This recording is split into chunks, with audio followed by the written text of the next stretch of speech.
Bonjour tout le monde, bienvenue sur les bêtises de Choc-Miel. Alors aujourd'hui, je vous présente la recette du gâteau yaourt aux poires. Alors ça, c'est le gâteau de mon enfance. C'est maman qui me le préparait à chaque anniversaire et qui d'ailleurs me le prépare toujours. Donc c'est pas du tout l'époque de mon anniversaire, mais j'avais vraiment envie de le préparer avec mon petit garçon. Donc on s'est lancé dans ce petit gâteau. Alors vous allez voir, c'est tout simple, hein. Puis le principe, c'est d'utiliser le pot de yaourt pour mesurer en fait tous les ingrédients. Donc le sucre, la vanille, l'huile et tout ça. Donc, vous allez voir les étapes en vidéo. Alors, pour commencer ce gâteau, vous allez prendre un petit saladier et vous allez prendre un yaourt nature. Alors, si vous voulez, vous pouvez prendre aromatisé à la vanille ou au citron, pourquoi pas. Enfin, ça n'a pas trop d'importance. Enfin, si vous pouvez, vous prenez un nature.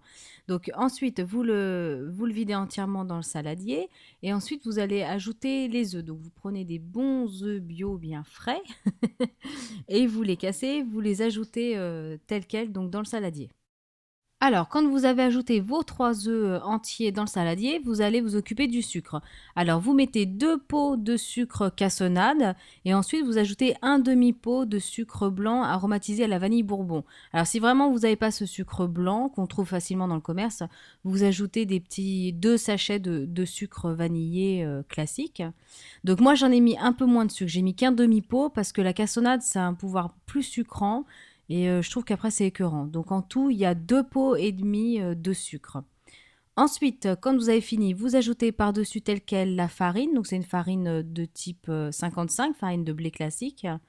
Donc vous l'ajoutez, vous mettez 3 pots. Alors, quand vous avez fini avec la farine, vous allez ajouter par-dessus un sachet de levure chimique, donc le sachet en entier.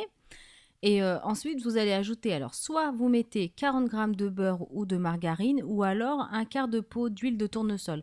Bon, j'avais pas d'huile de tournesol, donc je me suis rabattue sur le beurre, mais en fin de compte, il n'y avait aucune différence, hein. C'était tout aussi délicieux. Puis de toute façon, il a été mangé très rapidement, donc il a eu son succès, le gâteau. Donc l'huile ou le beurre, peu importe, ça marche, les deux marchent très bien.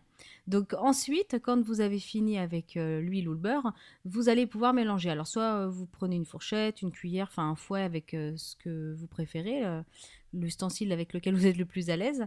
Donc là, on a pris une fourchette et ensuite vous mélangez bien jusqu'à obtenir une texture mais bien lisse, bien homogène.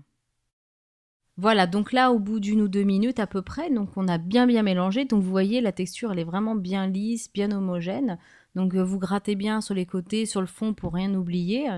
Et donc ensuite, vous allez réserver et on va s'occuper de découper les fruits. Alors, pour le choix des poires, après, vous faites selon vos goûts. Moi, j'ai pris, c'était une poire cascade, ça s'appelait, mais vous pouvez prendre poire William, poire conférence, ce que vous préférez. Donc, vous les épluchez, vous les coupez en deux, vous les recoupez à nouveau. Puis après, vous faites des gros morceaux. Alors, faites pas des trop petits, vous faites des gros morceaux, taille bouchée, comme on dit. Donc, moi, j'ai mis 4 grosses poires. Donc c'était vraiment très riche en fruits. Alors n'hésitez pas à en mettre au moins 4 parce que sinon après ça fait juste deux trois petits morceaux qui se baladent dans le gâteau. S'il y en a pas assez, c'est pas super. En plus s'il y en a beaucoup, ça va au moins elles vont pas être tassées au fond du plat. Vous allez voir, ça va rester bien réparti, bien au milieu. Il y en aura partout. Moi je préfère. Donc n'hésitez pas à mettre beaucoup de fruits. Alors c'est pareil, si vous aimez pas les poires, vous mettez autre chose, hein. Vous mettez des bananes, des abricots, des pommes, ce qui vous plaît. Alors, quand vos poires sont prêtes, vous allez tout simplement les prendre et puis les ajouter à la préparation. Donc ensuite, vous remélangez cette préparation alors délicatement pour ne pas écraser trop le fruit. Surtout que si vous avez pris des poires qui sont bien mûres, donc vous faites quand même attention. Donc voilà, vous mélangez délicatement pour que la pâte se répartisse bien autour de chaque morceau de poire. Et puis ensuite, il vous reste plus qu'à beurrer. Alors soit vous prenez un moule à cake, soit vous prenez un moule rond ou ovale, enfin bon, peu importe. Mais il faut un moule assez haut quand même. Il ne faut pas que ce soit un gâteau qui soit trop plat. Donc un moule assez haut. Donc voilà, vous beurrez généreusement. Alors, quand votre plat est bien beurré, vous allez tout simplement ensuite ajouter donc toute la préparation, la pâte avec les fruits. Donc, vous versez dedans et ensuite vous allez l'enfourner donc à mi-hauteur pendant à peu près, il faut compter 35 minutes, 40 minutes. Alors, ça dépend du type de four, donc il faut surveiller à 175 degrés.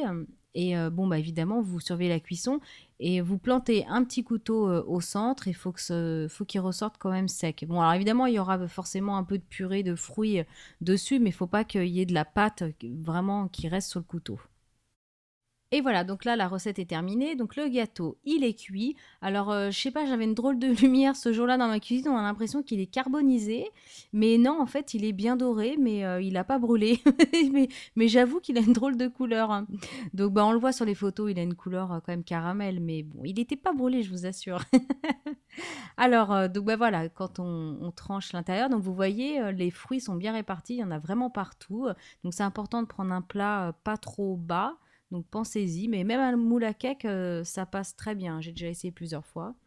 Donc voilà, et ben en tout cas, il a été très apprécié, même de Maxime, donc ça me fait plaisir.